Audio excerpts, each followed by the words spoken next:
សូមគោរពបងប្អូនជនជាតិខ្មែរទាំងអស់នេះជាអត្ថបទនិយាយអំពីអត្ថប្រយោជន៍ផ្លែក្រូចឆ្មានិងការពារពីជំងឺផ្សេងៗថាអាចជួយសុខភាពបានដល់កម្រិតណា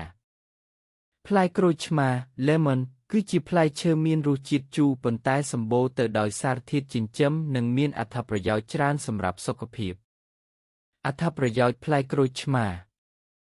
សម្បូរទៅដោយវីតាមីន C ជួយពង្រឹងប្រព័ន្ធភាពស៊ាំនិងការពារការឆ្លងមេរោគជួយរំលាយអាហារជួយជំរុញការផលិតទឹកក្រពះនិងបំបាត់អាការៈហើមពោះជួយសម្អាតរាងកាយ Detox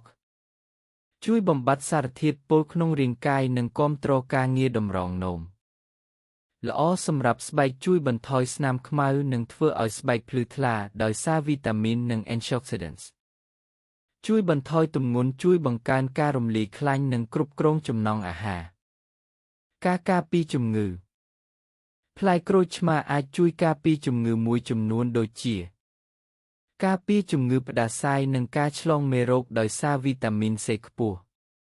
បន្ថយហានិភ័យជំងឺមហារីកដោយសារសារធាតុប្រឆាំងអុកស៊ីតកម្មការពារជំងឺបេះដូងជួយបន្ថយសម្ពាធឈាមនិងកូលេស្តេរ៉ុល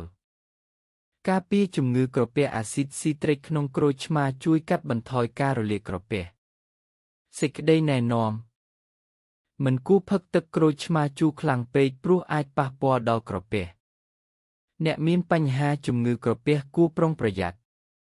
គួរលាយជាមួយទឹកឬទឹកឃ្មុំដើម្បីបន្ថយភាពជូរ